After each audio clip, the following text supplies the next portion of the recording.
Read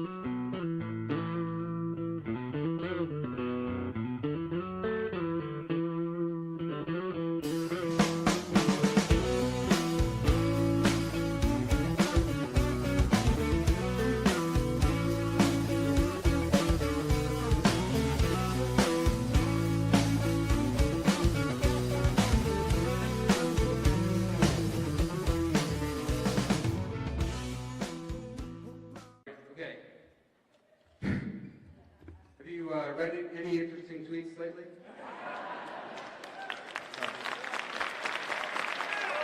So,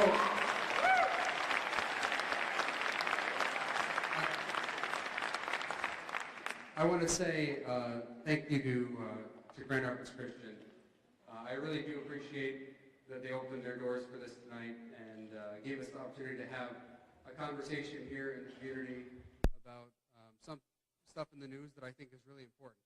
And I felt it was important to come back to the district and talk about the things that I've discussed on Twitter and elsewhere. So I really appreciate Grand Rapids Christian for doing that, and I want to give them another round of applause. So thank you, Grand Rapids Christian.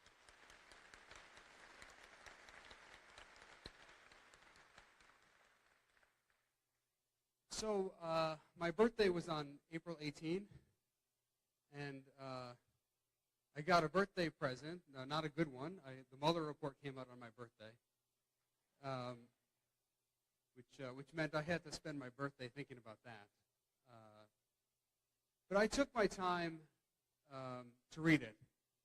I was very careful about it.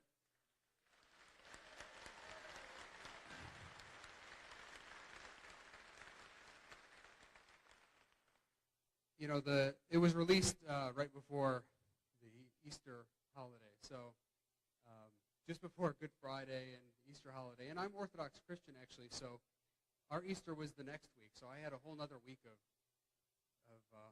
Holy Week. So I took my time. I didn't want to rush it. I wanted to read it carefully, read it thoughtfully, and come to the conclusion that would be based on the facts, not based on political affiliation.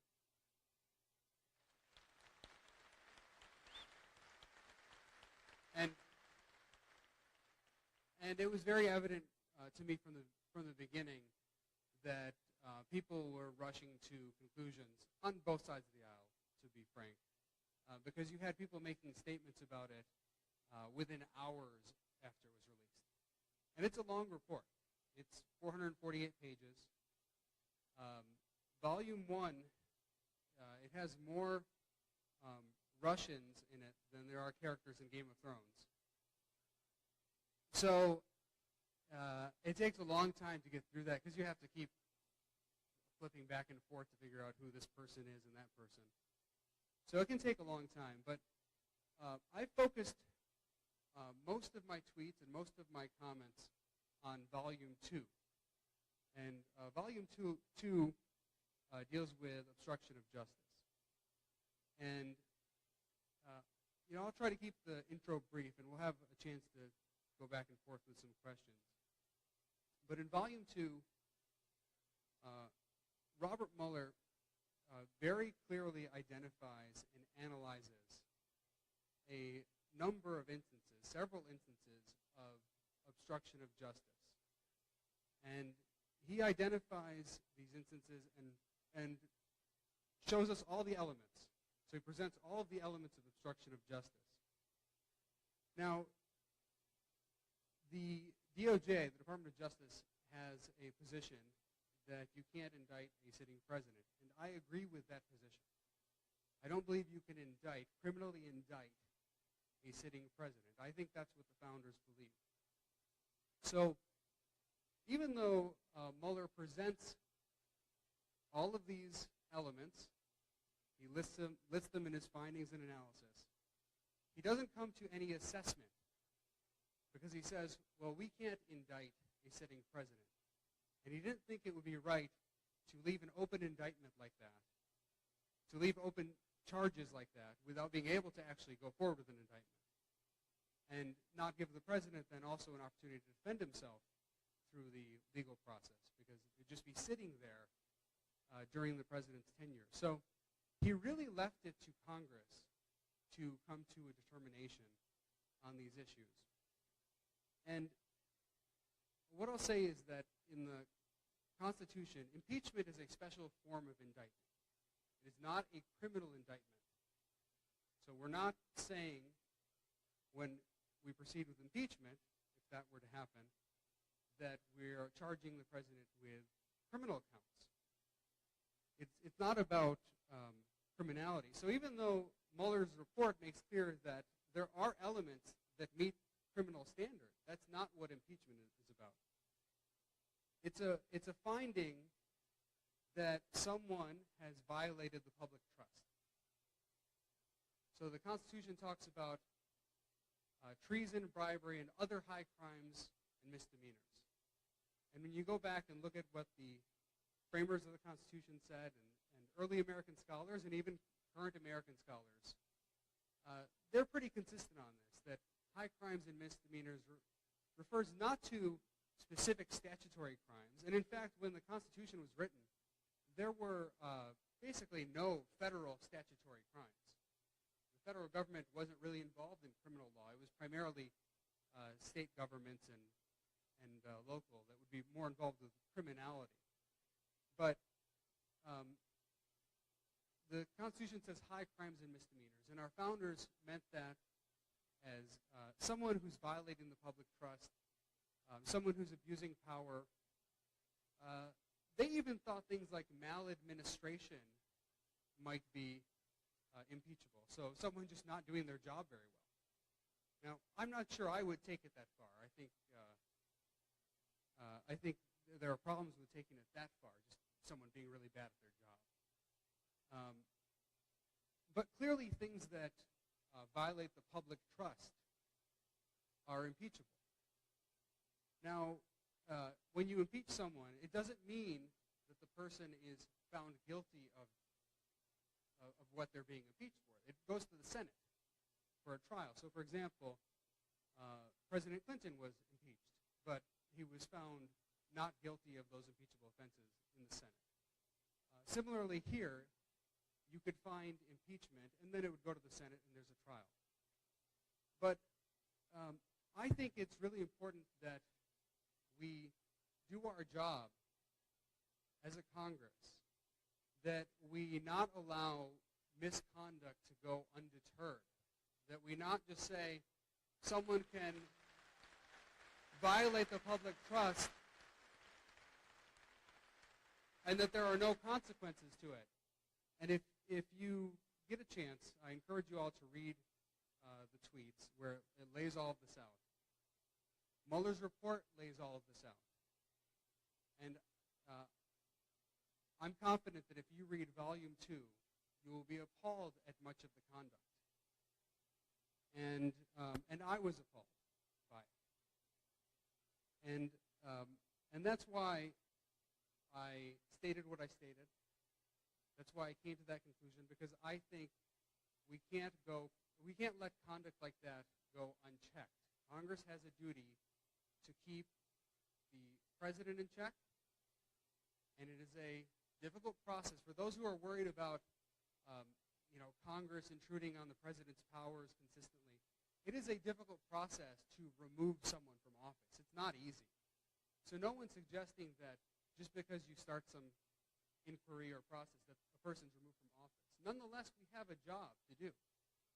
And I think we owe it to the American people to represent them, to ensure that the people we have in office are doing the right thing, are of good character, aren't violating the public trust. And that's why I took the position I did, and I would do it whether it was a Democratic president or a Republican president. It doesn't matter to me.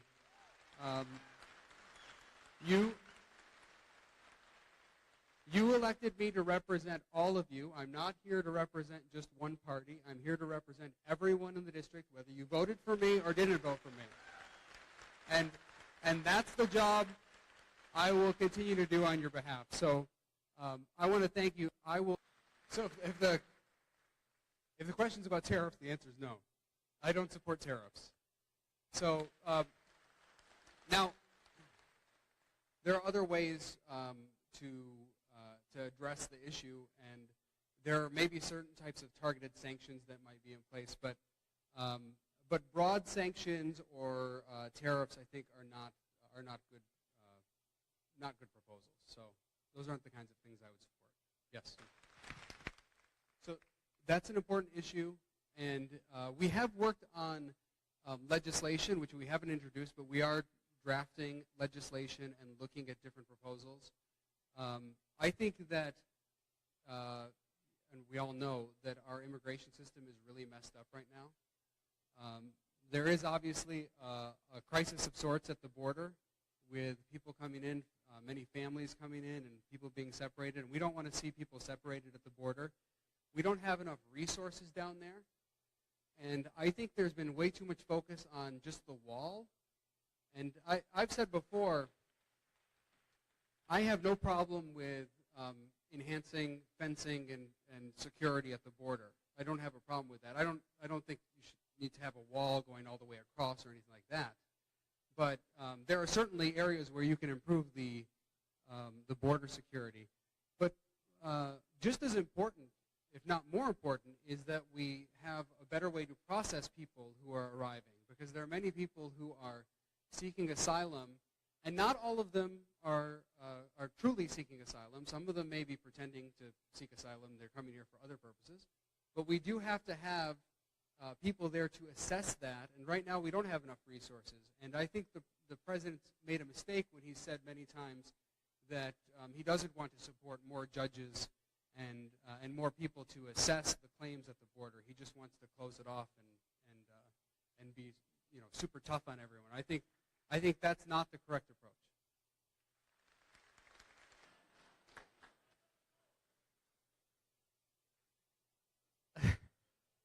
So now I don't know if that's a serious question. We don't get a mulligan. We get to vote every 4 years for president, and we make a decision about who we want for president. And obviously there are other checks under our Constitution, like we talked about the impeachment process, where Congress can assert itself and make a determination about whether someone is violating the public trust. But really, in almost all cases, this should be left to the political process. And I think that those powers should be left to extraordinary circumstances. I don't know that I'm familiar with the specific item you're talking about, but I think that any mandates like that should not be done at the federal level. So I would keep the federal government out of it. I do think that... They both are federal. I do think... Okay, so I don't support federal mandates of that sort. I do think that states have a responsibility to make those determinations, and also places like schools have to make assessments about whether they allow students in who are vaccinated or not vaccinated, because they have to have concern about the other students who might be harmed if there are students there who are not vaccinated.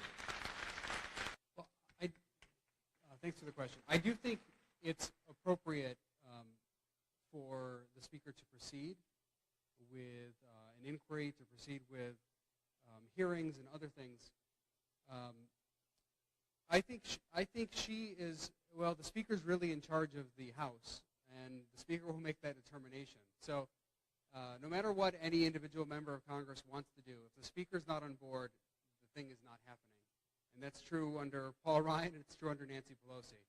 So I think it would be appropriate for her to proceed with that.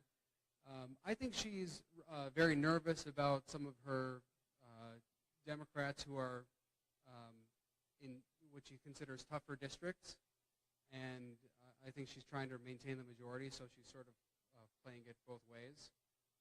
But I don't think that's what we should do under our Constitution. We have a responsibility to uphold the law, to prevent government abuse, and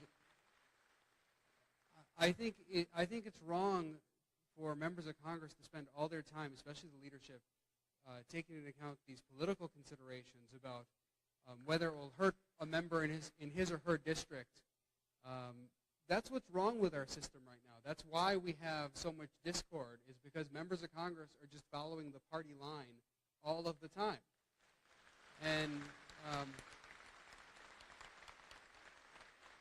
And we need to not have leadership just protecting each of the members, making sure that they don't take any risky votes or tough votes. Let's have votes out there. Just to show you how much people toe the party line. The typical member of Congress votes with his or her party about 95 to 99% of the time, which is astonishing. I got kicked off of the Budget Committee after my first term in Congress because I voted with my party only 95% of the time in the Budget Committee. They actually told me that wasn't enough. So that shows you how much they demand loyalty, and both parties do this. I currently vote with my party maybe about 70 to 75% of the time, which is a high percentage. I think most people would consider that a fairly high percentage, yet in the world of Congress, that's considered like you're banished from our party. They don't want you there because you're voting with the party 70 to 75% of the time. And that's not a healthy system. That's not a healthy environment.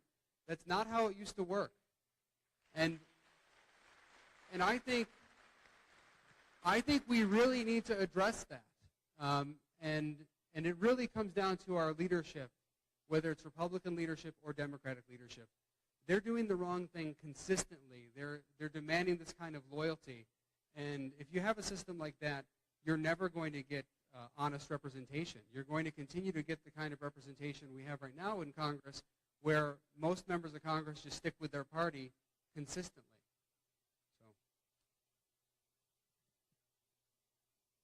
So, what can we do about it? Okay, so let me just answer this. What can we do about it?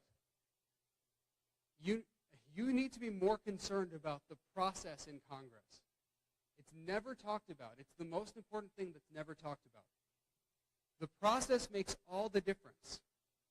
And right now, you have a system where the Speaker of the House controls the entire process. That was true under Republicans, and it's true under Democrats.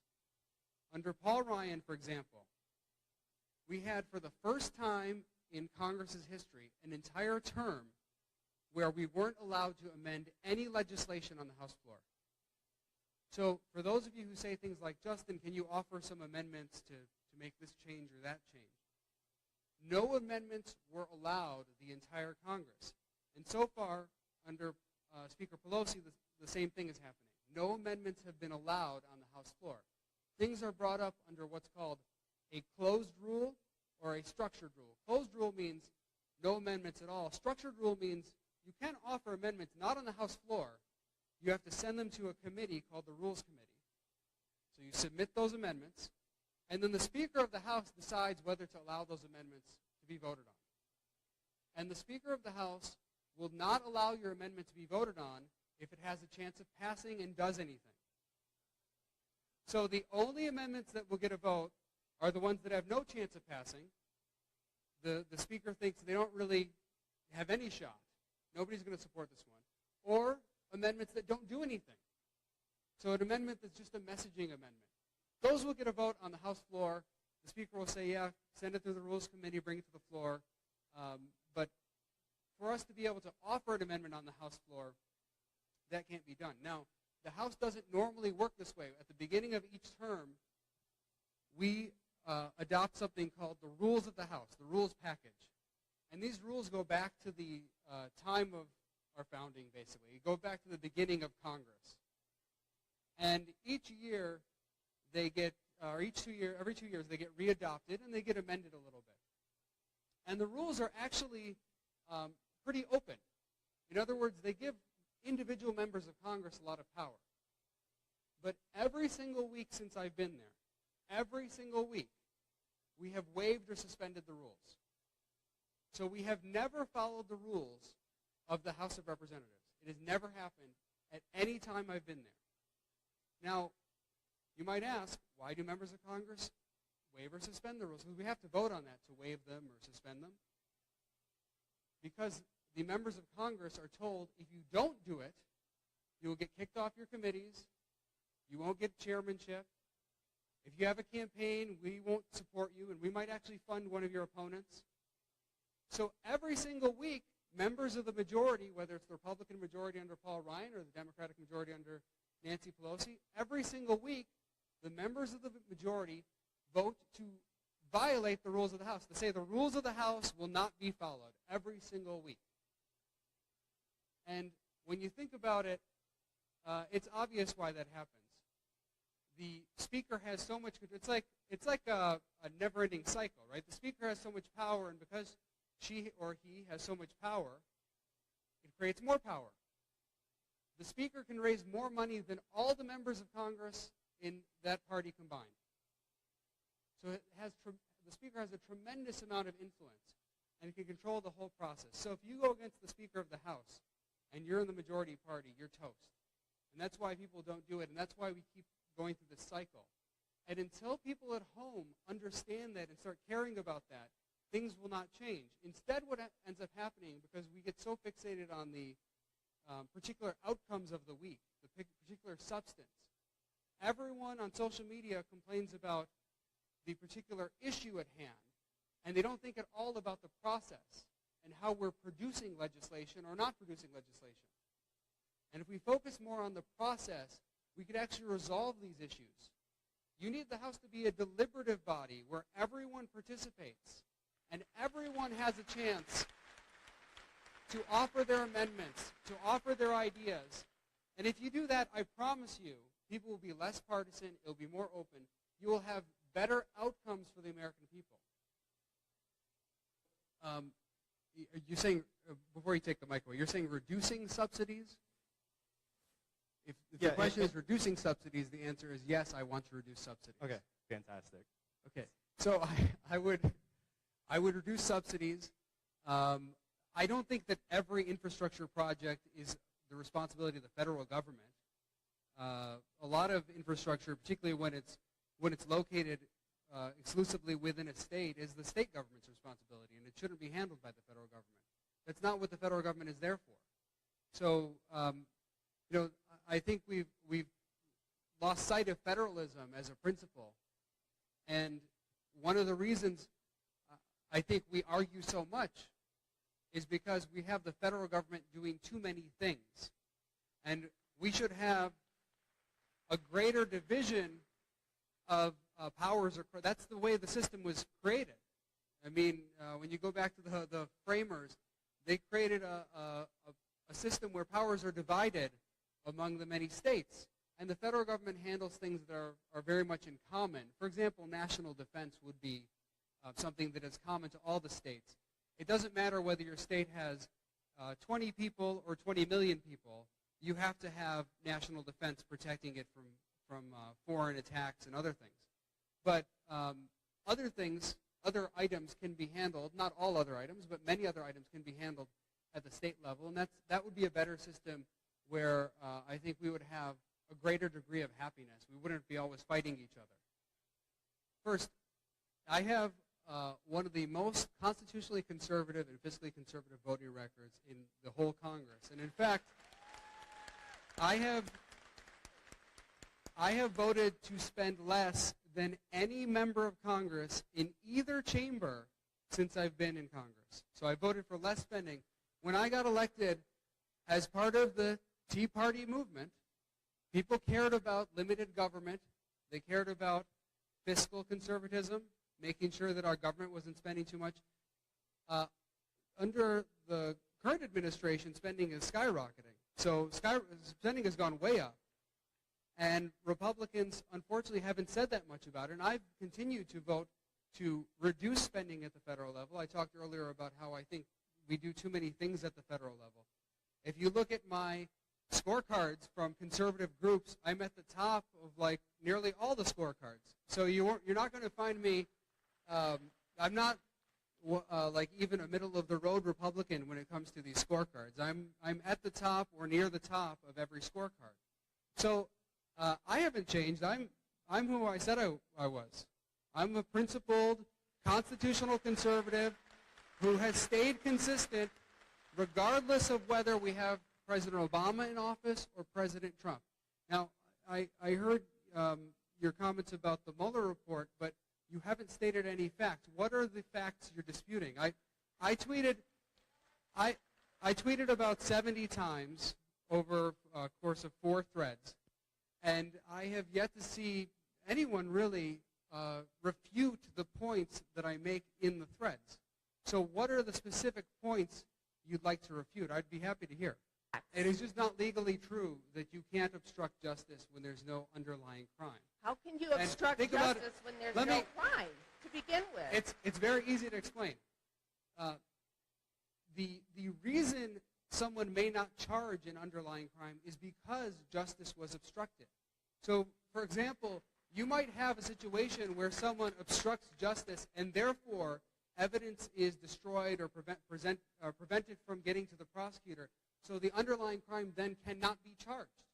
There would be a situation. That would be a situation, for example, where you can't charge the underlying crime, but there was certainly obstruction of justice. In fact, obstruction of justice is more relevant when there's not the underlying crime, because that's when it would come into play. It would come into play most when you don't have the underlying crime, because the obstruction is to prevent the charging of the underlying crime.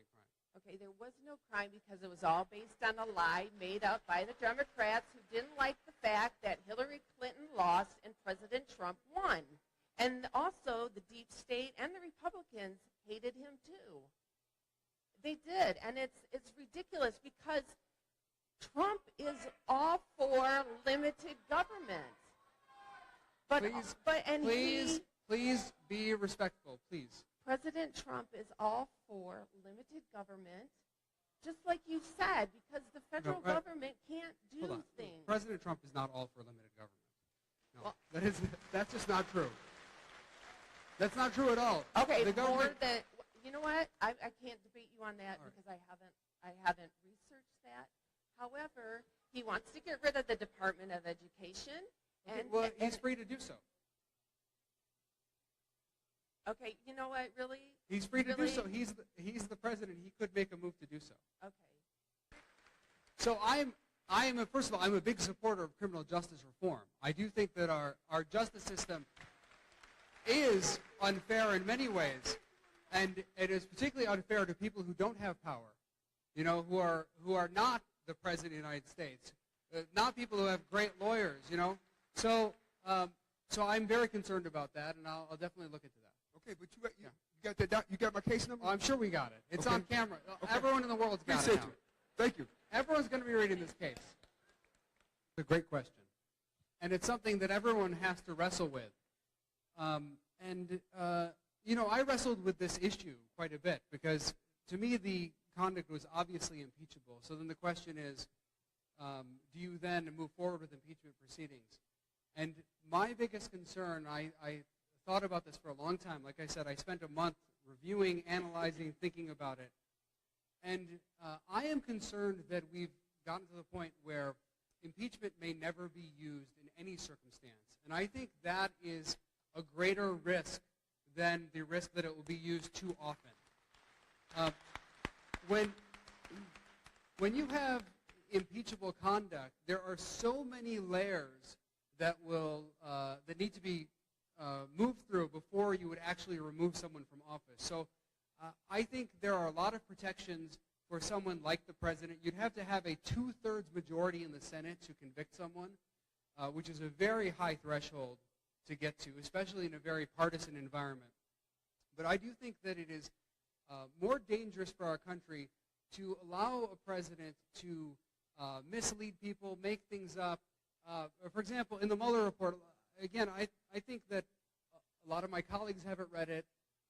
A lot of people at home haven't read it, and I understand why that is, because you expect your representatives and senators to read and understand it. But and as an example, in the Mueller report, he asked the White House counsel to create a false record. Things like that to basically mislead people about a statement he had made. Things like that, to me, reflect incredible dishonesty and really harm the office of the presidency. And I don't think that you can just let that stuff go and say, hey, it's no big deal, we're going to have an election in 2 years, and just let it go. I think you have to have proceedings to deter this kind of conduct, even if ultimately the person is not convicted. And Bill Clinton's an example of this again, where he was impeached, and we could debate that one, all night too. He was impeached, but he was not convicted in the Senate. So, there are a lot of protections here for a president. But we should expect the president to uphold the law, to have the highest standard more than anyone else.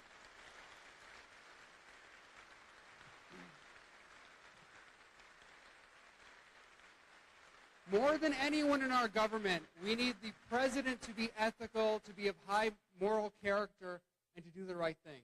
And the pattern you find in the Mueller report is of someone who does not meet that standard. And I do think that this kind of stuff, ethics in government, is critically important. I couldn't go home to my kids and tell them I did the right thing if I didn't stand up for what was right. All of our kids are watching. They expect our leaders to be ethical. We should expect our leaders to be ethical and to have high moral character. And I think we're sending the wrong message to many children. We're sending the wrong message to people throughout the country when we don't live up to that, when we don't stand up for that.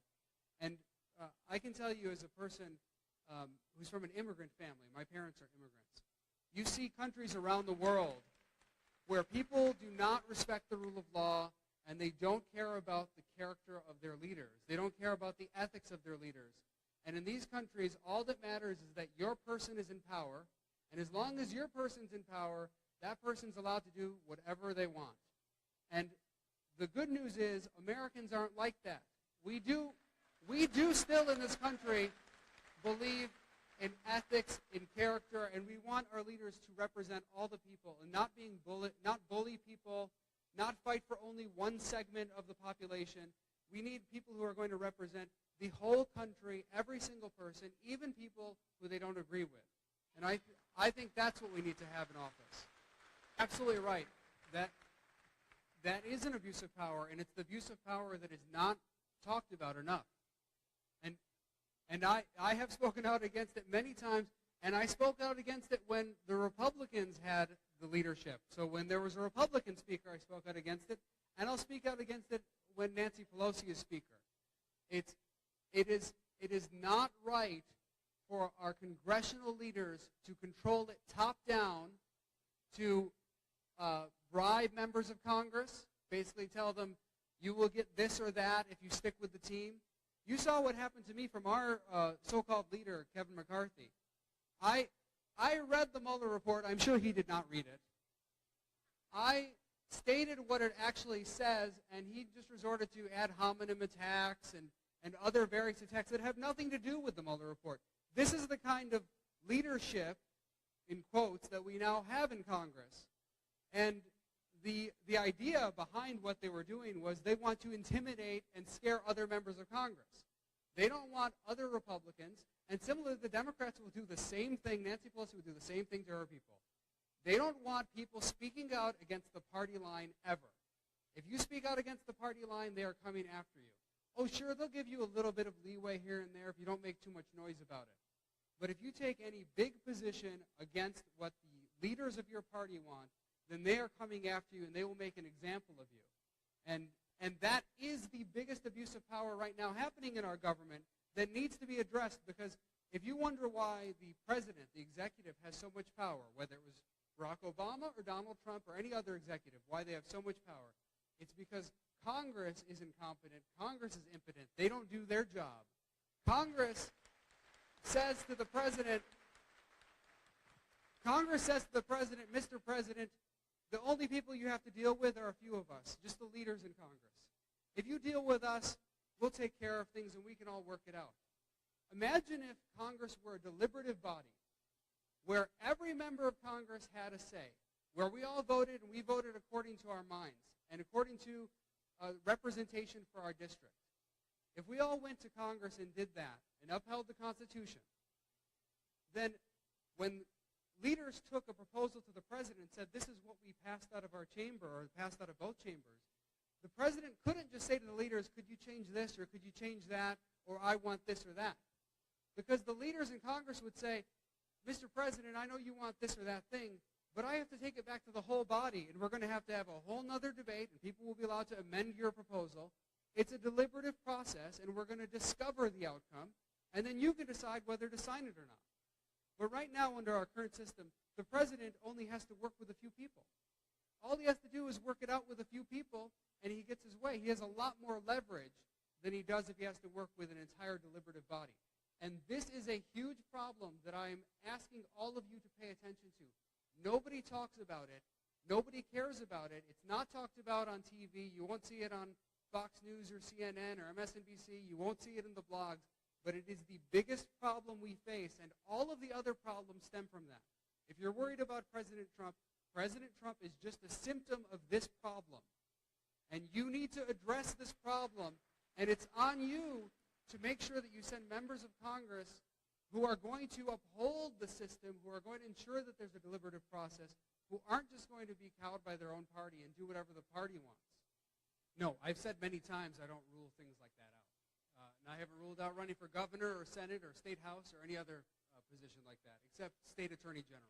I'm not interested in that one. But no, if I were trying to roll out something like that, this is not how I would do it. There are plenty of policy differences that I could debate the president on. He's spending like crazy. I think that he's harming our standing in the world in so many respects. But there are so many ways I could debate the president on policy issues, and I don't think that impeachment is the way to roll out some kind of announcement. But again, I don't rule things out. I think that in life, if you're fighting to defend the Constitution and you find a way to do it that's different and maybe more effective, then you have to think about that. I think I've done a good job in Congress bringing attention to a lot of issues that people are not talking about. And for those of you who have been to my town halls, it's not like any of this is new. I mean, you already knew that I was independent. You already knew that I was going to stand up for the Constitution and do what I thought was right, regardless of the political consequences. That's something I've been doing the whole time I've been in Congress, and that's not going to change. So I'm for legalizing marijuana at the federal level. I don't think that you should have a federal government getting involved in something where you have states with widely divergent views on this. You have the state of Michigan that has had its say, and we don't want it criminalized in the state of Michigan. And I think it's a problem if you have the federal government saying one thing, the state of Michigan saying something else, the city of Grand Rapids saying something else, and then whichever law enforcement official shows up at your door, you're in trouble or you're not in trouble. So I think that you should take care of it at the federal level, and my friend Thomas Massey, I think, is working on that particular issue, and I'd be supportive of his efforts on that issue as well. I don't know if he's introduced legislation or not, but I am supportive. I am supportive of his efforts on that. Okay, so I think what you're referring to is some. I think it was like maybe a motion to recommit or something that was in Congress, and the motion attempted to emphasize the point that anyone who is not a citizen who is voting in any jurisdiction in the country, that is a bad thing. That's what the motion tried to suggest. But actually, that's not how our system of government works. That is not what our Constitution says, and that's not how our framers designed our system. And in fact, in states throughout the country, you've had people who are non-citizens voting since the time of our founding. That is something that the states decide and local jurisdictions decide. So at the federal level, yes, we absolutely do have a requirement that you have to be a citizen to vote in a federal election.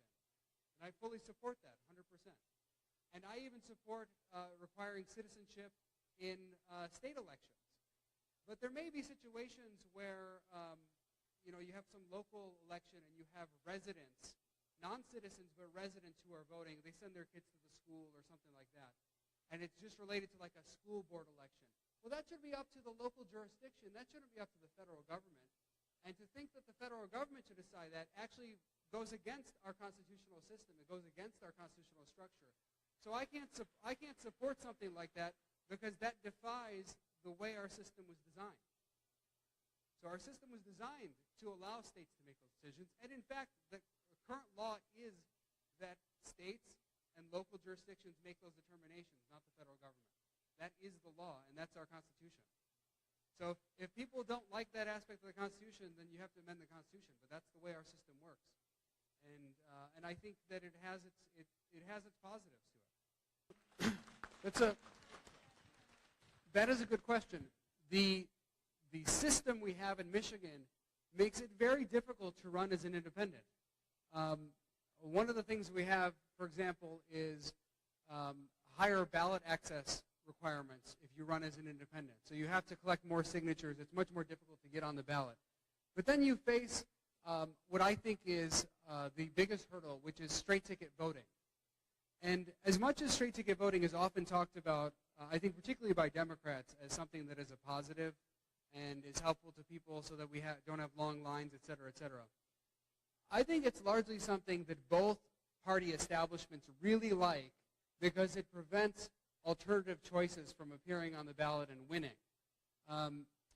If you have straight ticket voting, what ends up happening is the people at the top of the ticket, the parties listed at the top of the ticket, get a whole bunch of votes. So maybe 50, 60% of the people just vote straight ticket and then they get out of there. So if you are an independent on some other part of the ballot, they don't even see you. They don't even get to that choice. And I think that makes it very difficult. And in fact, only a few states have straight ticket voting. Michigan's one of them. And I would suspect if someone studied it, and I hope someone will study it if they're listening to this, that Michigan and other states like Michigan have way fewer independent candidates and third-party candidates even who are elected to higher office because of straight ticket voting. Now, for those who are concerned about straight ticket voting, they say, well, we don't want to make lines too long, et cetera. What I would say is there are alternatives that allow you to avoid straight ticket voting. You can have more polling places. You can have places open for longer periods of time. You could have voting over a longer period of time. So there are other things to address those issues. There are other ways to address those issues without straight ticket voting. So straight ticket voting, also think about straight ticket voting this way. If you want to vote straight ticket, that means it's actually not that difficult for you to vote the whole thing, because how hard is it to go pick all the Republicans or all the Democrats? That's actually quite easy. The people who take a long time voting are the people who go back and forth. The people who all pick one party, you just go pick the party. Maybe it takes you like a few seconds longer than straight ticket voting, but it's not that much of a difference. So I would say we have to get rid of straight ticket voting in this state, and then you'd open it up to alternative choices. Congress has some role, but we actually benefit from a very decentralized election system. Yes. So I wouldn't want Congress to centralize things and make it more top-down or run by the federal government. I think it's good that we have our elections handled very locally and separated and not all interconnected. I think that actually is a buffer against these kinds of threats. But it's not working. Mostly the way to address it is to have a president who cares about the intelligence information that comes in. But we So don't. when you have intelligence information that comes in that leads you to believe there are concerns, then you address those concerns. But we don't. So what's the check back? What's the alternative? What's the balance of power? The check, again, is for Congress to continue to press on it, for members of the Republican Party, my party, to press the president on it, and we don't have enough of that. But if you're talking about some kind of legislative check, I'm not sure there's a whole lot of legislation that could be passed to address the problem. It's a good question. And the answer is no, I am not concerned about it. And I can tell you why I'm not concerned about it. Because my colleagues for 8 years that I've been in Congress have been telling me, Justin, if you do this thing or that thing, you'll get voted out. If you do this thing or that thing, you're in big trouble. And I've discovered over time that one of the big differences between me and them is that I believe in the people I represent. So it's not just that people believe in me, but I believe in the people I represent. And I believe the people are smart enough to figure out what's going on. I really believe that.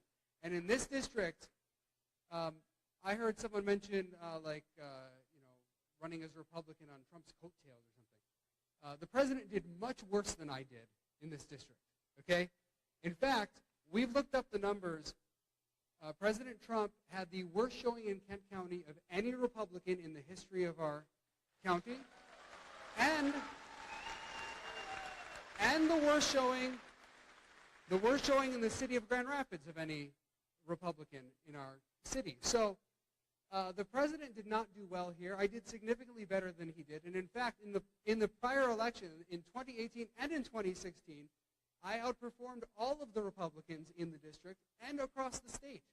So I'm not worried about it. I really do believe in people. I think they can tell the difference, and so it doesn't concern me. And in any case, you should always do what's right.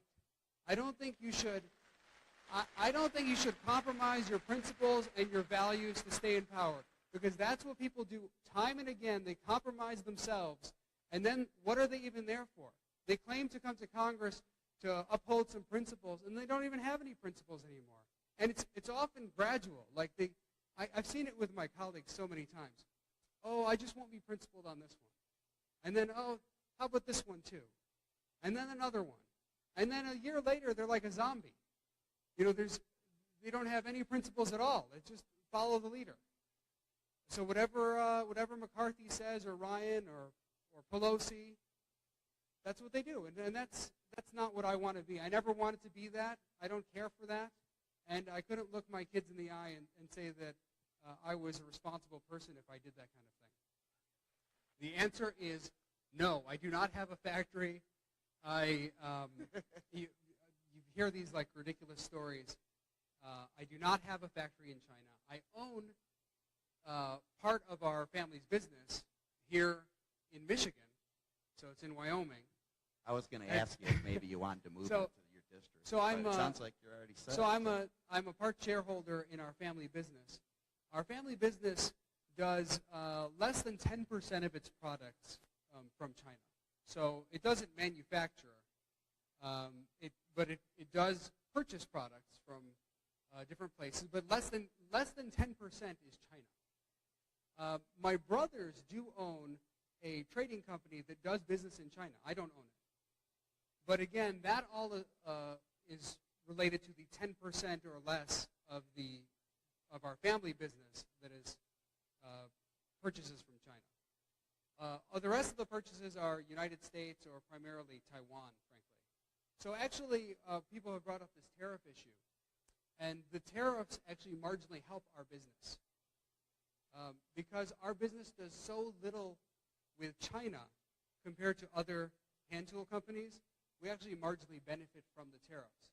So my opposition to the tariffs is actually against my interest.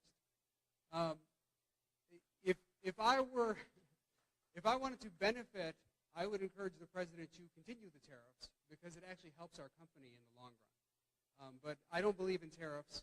They're a tax on the American people, and if getting rid of the tariffs marginally hurts our business, that's fine with me because I don't believe in it. I believe in free markets, in free trade, and we need to have more of that. That is a benefit to all Americans.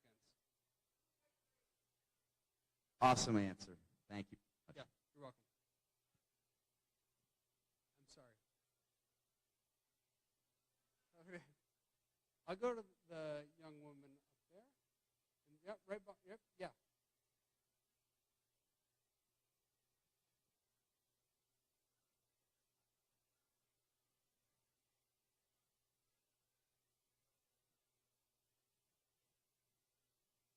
Thank you. Hi. I'm going to admit that I assumed that this was going to be more Republicans than Democrats when I came here. So I'm a little more nervous than I would have been otherwise. But I would like to say that I think a lot of the people here that are cheering you and applauding your courage most likely a lot of them didn't vote for you. I, on the other hand, have voted for you in every election since 2010. And in fact, I worked on your first campaign in 2010. I knocked on hundreds of doors for you. I made hundreds of cold calls for you, inviting people to your events to meet you. I made tons of personal phone calls to friends to vote you in when you were running against a bunch of other people, right? That was like your hardest election versus being an incumbent, in the last time you ran. So I was there for you from the very beginning. I'm not sure how many people applauding his courage were, but I would like to say since that time, I've changed my position on you. And you have spent the last 2 years failing to do your job, which is to directly represent the popular will of your constituents. That is your job. That's not my job. No, sorry. I double-checked online before I wrote that in my notes. So it is your job. It's on House.gov. You can read it yourself. My job is to uphold the Constitution. No, that's not what House.gov says. That is my job. That's not what those are not mutually exclusive. Do you realize that those are not mutually exclusive? They can be. Okay. That's why our system is designed the way it is. Not in the way that. First of all, about Attorney General Barr misrepresenting things deliberately, I put out a set of tweets today which make it very clear. It's not really refutable. Go ahead and find some way to refute the tweets. Mueller himself issued a letter to Barr saying you are misleading people. So it's that's not even refutable. I think most of the stuff you're saying on FISA is just an excuse. It's an excuse. People come up with this excuse about FISA. First of all, the FISA only relates to one part of the investigation. The rest of the investigation is not related to that FISA. You can't obstruct justice in the whole investigation because you think one part has a problem. That's not the way our system works. Second of all, nobody has fought more against FISA abuse than me. Nobody. Nobody in Congress. And in fact, nobody in Congress. And in fact, I'll tell you what happened when last time I fought against FISA abuse in a big way. I offered some legislation. And I'll read to you what happened. So this was when FISA 702 was coming out. And it was up for reauthorization. And now FISA 702 is way worse than the FISA we're talking about. So this FISA that's being discussed right now, that actually requires probable cause and a warrant. FISA 702 allows the government to gather your information, all of your information, communications, without any warrant, without any probable cause. So FISA 702 is an extreme abuse of power, and the federal government has that power right now. And guess who signed it into law? President Trump. And you know what President Trump said when I offered my legislation to stop FISA 702? So I offered an amendment to the FISA 702 reauthorization to try to stop it. You know what President Trump's office said? This is a statement from the press secretary. He issued a veto threat against my amendment to stop FISA abuse. He issued a veto threat. This is what came from the press secretary. The administration strongly opposes the USA Rights Amendment, which is my amendment, to the FISA Amendments Reauthorization Act, which the House will consider tomorrow. This amendment would reestablish the walls between intelligence and law enforcement that our country knocked down following the attacks of 9/11 in order to increase information sharing and improve our national security. The administration urges the House to reject this amendment and preserve the useful role FISA's Section 702 authority plays in protecting Americans' lives. So this is what the administration put out to try to stop FISA reform. I was trying to prevent the abuse, and the administration tried to stop me. And others who are often in the news, you see Devin Nunes and others in the news, they were the ringleaders in the House of Representatives trying to ensure that this reauthorization passed, that my amendment was stopped, that the abuse continued. And then a week later, all of a sudden, they turn around and say, oh, FISA's bad because it was used against the president. That is just an excuse on their part. That is an excuse. They don't support FISA reform. They are not protecting their rights. They want to protect the president, but the rest of you, forget about it. The government can spy on all of you, and they don't give one crap about it. First, I think the ACA and Obamacare have serious problems. They're the same thing. for those who don't like it called Obamacare or ACA, or phrase it that way, it has serious problems because what it was designed to do was to provide basically an insurance mandate. It's not health care, it's an insurance mandate. So it's designed to allow for insurance coverage for all people, and we think of that as a good thing. But what it's trying to do is take something that is not ordinarily insurable, which is a pre-existing condition, and throw it into an insurance system. And I think that's not the way to handle this. So for those with pre-existing conditions, it should be handled outside of the insurance marketplace, which means you might have a system where you provide some kind of benefits. It might be a Medicaid-style proposal, for example, to handle people with pre-existing conditions. And then you allow the marketplace to remain relatively free. Because the way Obamacare was set up, we harmed the entire marketplace.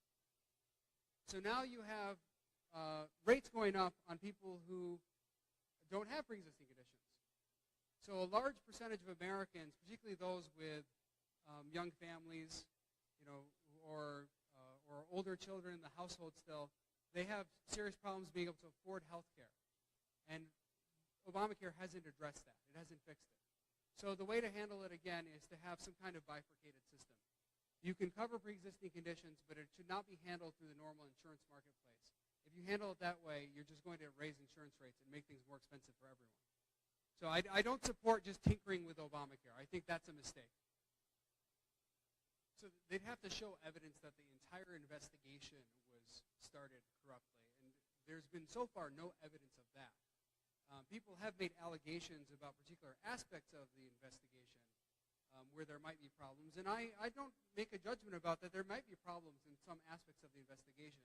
That doesn't allow, I know you made your point about impeachment, but that doesn't allow the president to obstruct justice. Just because he thinks part of the investigation has some problems, he can't obstruct the whole investigation then based on that part. Similarly, like if you had someone say the police break into your house without a warrant, but they were already conducting a broad investigation that was already existing. And as part of it, they broke into your house without a warrant. That wouldn't mean that you can obstruct the rest of the investigation. But if it did turn out that there was. So I'm open to all information that comes out, and I have no problem with investigating the FBI or others on these points. I think that whatever information is released, though, it should be released fairly and evenly. It shouldn't be selectively released to present just one side of it or one perspective. I think the most important thing is that when the Attorney General releases information, it's released in a way that really reflects the context and reflects the entire situation. So not withholding certain things. For example, I made the point, and please read my tweets that I sent out today, on the Mueller report. I think the Attorney General did deliberately try to withhold certain things intentionally vague, to mislead people. Yes. First, I brought up FISA. We talked about FISA. I was in charge of trying to stop FISA 702, while the administration and many of the people now talking about the alleged abuses were the ones who were championing FISA 702 and saying, yes, we need this. We have Section 215 coming up. This is the metadata issue. It's going to come up again this term. And let's see how the administration is on this and how other Republicans are on this issue and other Democrats. Because last time it came out, when Snowden revealed it as a problem, where the NSA was collecting all of our phone data, metadata, I was fighting both parties on this issue, Republicans and Democrats, trying to protect your rights while they were saying, no, we need the government to have this information. Well, that's coming back up for reauthorization, so let's see where everyone is on this. Have they changed their positions on it, or are they going to continue to support that kind of thing?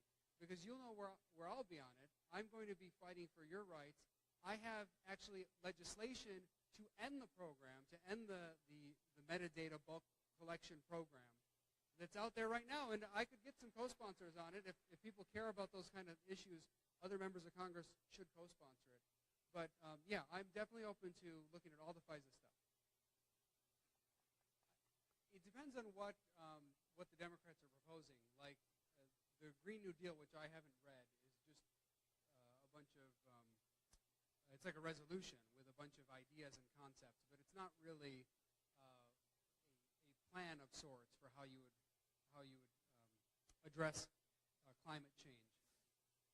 What I'm trying to do is trying to work on the Republican side with some of the conservatives, particularly young conservatives who care about this issue, to try to get a grasp for ways to handle this in a more free market way. And I think that there are some proposals that would help address some of that. My main concern is that if you take drastic measures, like some of the people who promote the Green New Deal have said, where you stop production in very serious ways, you actually may inhibit the advancement of technology that helps keep the earth clean. A big part of why we've been able to clean the environment relative to previous generations is because we've advanced in wealth and technology. And you don't want to go backwards in that, where you then have a situation where people are more concerned about making it through the day than they are about keeping the environment clean. Right now, we have the luxury of caring about the environment. But if we lived in a country where the economy was really weak, we wouldn't have that luxury anymore. I think a lot of it would be handled by technology. You have, like, for example, cars are moving more in an electric direction. You have solar power is becoming more economical. So there are ways in which technological advancements are making things better and allowing us to have less carbon in the environment. So I think of course, you've got to look at the regulatory side. We also have to think about the free market side and how innovation helps things. So I'll look at both. And I share your concerns about that, and I've opposed some of the legislation that's come through with overwhelming bipartisan support to get the government more involved. People have pushed to have the government more involved, and I've opposed that. I think that we are taking the wrong approach as a government, both at the federal and the state level with the opioid situation. The more you get the government involved in it, I think the more harm you're going to do. There are a lot of people who are suffering, who need help, and doctors should make that decision. I don't think it should be left to some senator to decide that someone should only be able to refill their pain prescription this often or that often. Those are decisions that are better made by the medical community, not by members of Congress or our government.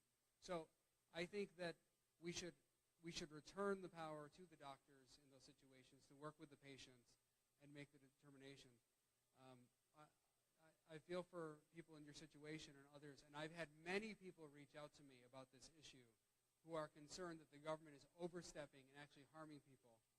And what you see time and again is government trying to promote this kind of stuff as a positive. You hear about a crisis and they say, well, we'll get involved, we know how to fix it, and actually they make the problem worse. And it's more likely that if someone can't get the proper medication from a doctor, they're going to go somewhere else. That's when they might go to the black market, try to get something that is not going to be as safe, that is not going to be monitored by someone in the medical community, and I think that is much more dangerous to people. So, yeah, and so I think that's something we need to be very concerned about. So I am concerned about that. I've tried to get her. I mean, we talked a little bit about FISA and some of the intelligence stuff. I've tried to get her to work with me on intelligence reform in the past, like trying to protect all of your data from the government, and she's always sided with the Republicans on that stuff. In fact, every time I've stood up against FISA abuse or against Section 215 abuse, metadata collection, you have a tag team of either Boehner and Pelosi or Ryan and Pelosi trying to stop it. So it's hard. I think there's some respect in which the establishments of both parties are very similar. They have constituencies that are different than like most members of Congress, frankly. Their constituencies are the lobbyists and the others who come in, and that's what they really care about. And they also think about like how to maintain power all the time, because if you're the Speaker of the House, she's thinking about the numbers all the time. How can she maintain her majority? So it's all kind of like a calculation in her mind. So I think it's very difficult to persuade someone like that of something. As for whether someone is violating a subpoena, that does raise a difficult issue of maybe executive prerogative. There are some situations where the executive branch may be right to withhold something from the legislative branch if it relates to some kind of confidential internal information. There may be some executive privilege in certain circumstances. I'm not saying it is in this case necessarily, but there may be situations like that. So that always has to be balanced. Just because I, for example, agree that impeachable conduct has been committed doesn't mean that I necessarily agree with all Democrats on every procedural issue that will come up. And in fact, I'm on the oversight committee, and sometimes I voted with the Republicans, and sometimes I voted with the Democrats, depending on my own analysis of it. But everyone else just votes with their own party. And I think that's, like I said earlier, I think that is probably the biggest problem we face. I get comments about, do I care about the FISA abuse? And of course I do. I also care about abuse of power in government. And you make a good point that what ends up happening, and one of the types of abuse I care about, besides the FISA abuse, which is also important, if there is FISA abuse, we should know about it. But other types of abuse include things like obstructing justice, preventing the rule of law from taking place. So you have to counter all of that kind of abuse. It's not just one type of abuse in government. I think the executive branch is too powerful. It does abuse power under Democrats and under Republicans, and we need to rein it in.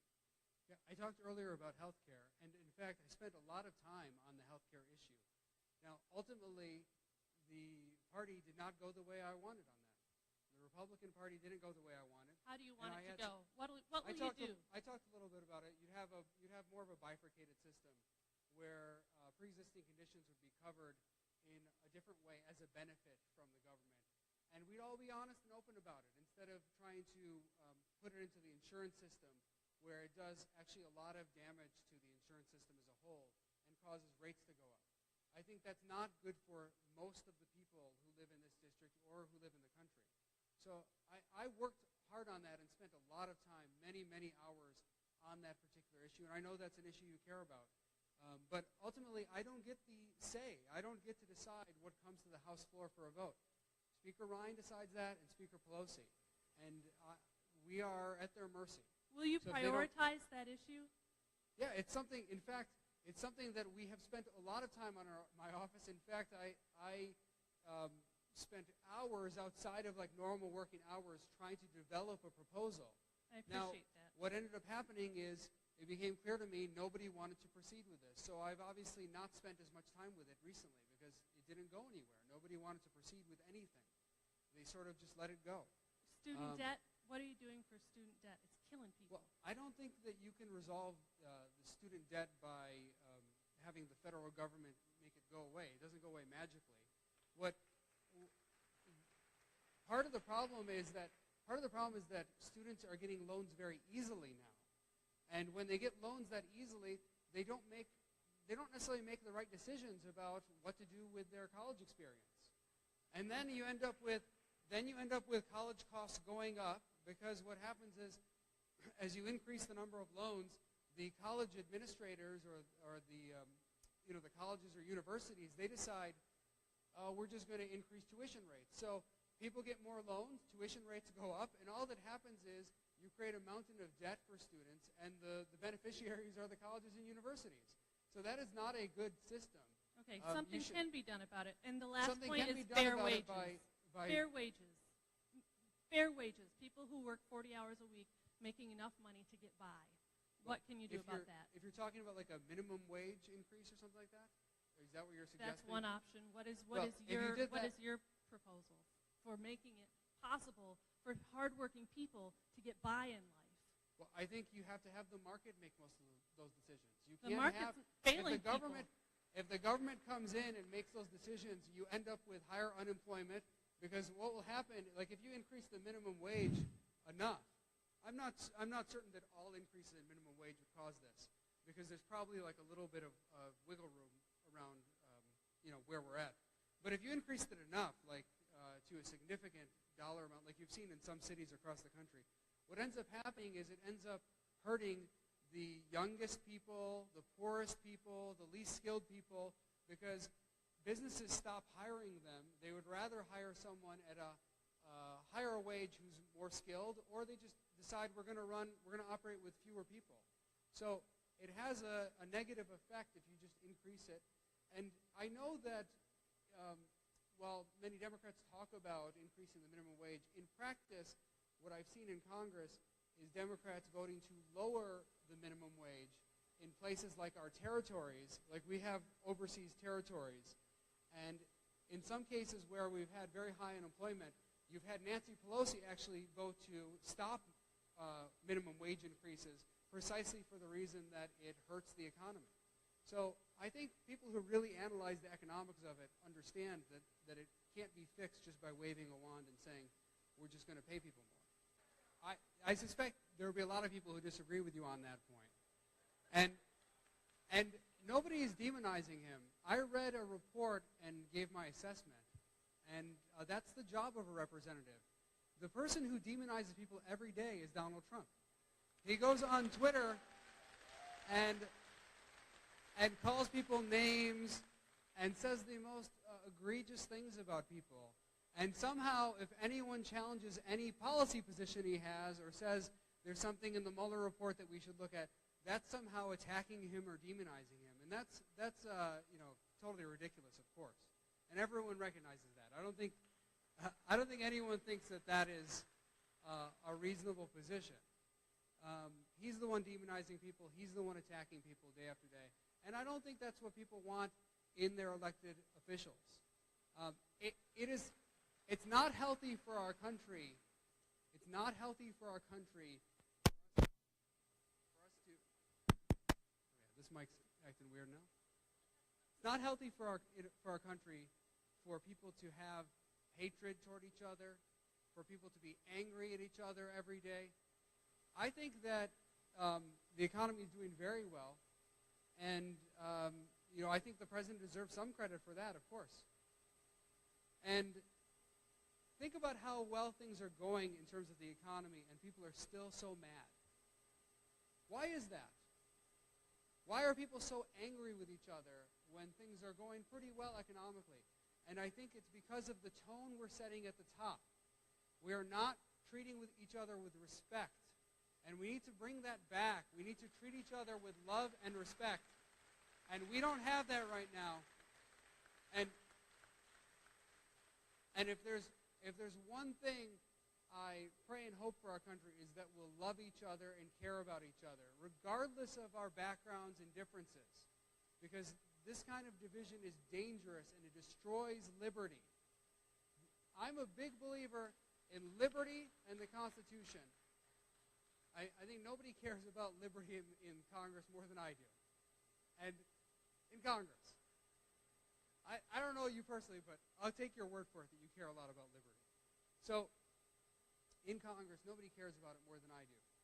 One thing you see around the world is liberty cannot survive in a system where people hate each other and where there's no virtue.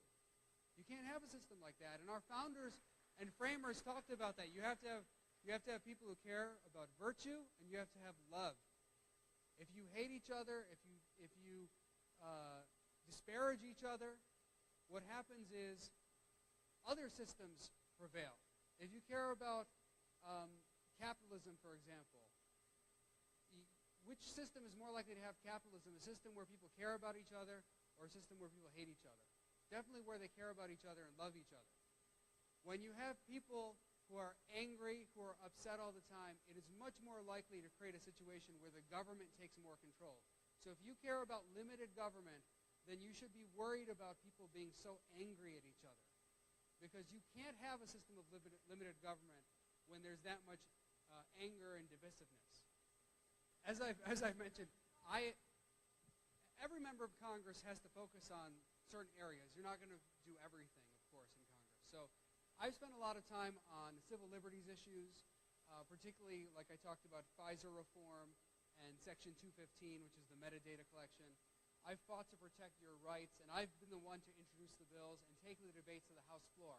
Now, we've had a lot of those contests, and yes, we've come out on the bottom. We haven't won those because you have Republican and Democratic leaders who work together to try to stop us from succeeding. on foreign policy, too, I've led the fight on a lot of these issues to make sure that we're not fighting unnecessary wars, et cetera.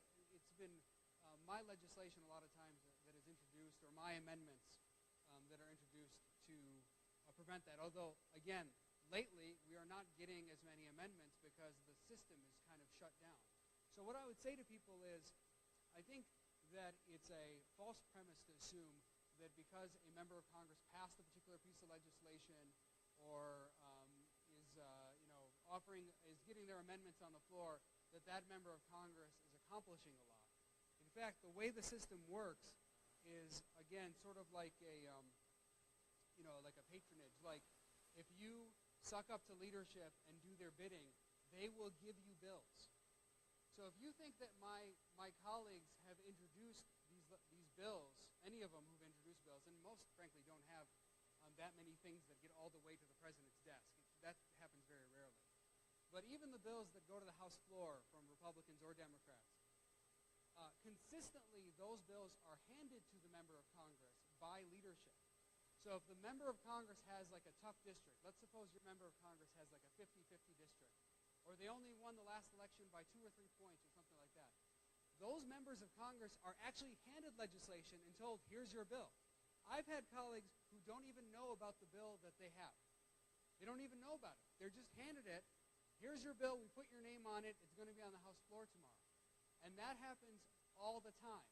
Same with amendments. If you look at the amendments that go through, oh, sure, people can get amendments like we're going to do another study of something or add a reporting requirement or something like that. And those amendments, leadership will help get them onto the bills because they don't do anything. And in fact, a lot of times, they will leave off like a couple things, like a study or something else, so that they can hand it to a member they want to help and let that person get that amendment onto the bill before it gets passed. So there is a lot of funny business that goes on in Congress designed actually to mislead all of you. It's designed to confuse you and mislead you and make you believe that someone is accomplishing something. When you look at the campaign ads, you'll see people who did something for children or veterans or seniors or something, and you'll find that in many cases it's just phony baloney. It's like some non-essential thing or non-consequential thing that was just added at the last second or was handed to them, and it really doesn't do that much in the scheme of things. So you have to, I think, be really careful about that. I think more important than any of that is having a member of Congress who is talking about partisanship, talking about the issues that matter, trying to inform the public about what's going on. Because I have limited power there. I'm one of 435 members. In terms of legislative power, I have relatively little power. But in terms of my ability to get a message out there, I have a lot of power. I can get a message out there that resonates with people here and across the country. And I think that's important, and that's more important than any legislative thing that I can do in Congress. So thank you for your question. Thank you. So thank you. That is a very good question. And as I've said, I represent the entire district. So it doesn't matter to me whether a person voted for me or didn't vote for me, or donated to me or didn't donate to me. I think I've been pretty clear about that. That's not going to change my principles and who I am. So some of the people you mentioned, like Holder, I called on him to resign. I mean, you could go through a list of Democrats who I've called on to resign or have criticized multiple times, including Barack Obama and Hillary Clinton. I mean, if anyone's criticized Hillary Clinton, I encourage you to look at the criticism I've had of her. I was no fan of Hillary Clinton. So I have been critical of all those people because I do think that we get a certain type of person in politics, especially at the top levels, running for these offices, and a lot of them are not doing the right thing. And I've been critical whether they're in the Republican Party or the Democratic Party. And what I would say is, I don't think we should make our determinations about our own side based on whether the other side is hypocritical.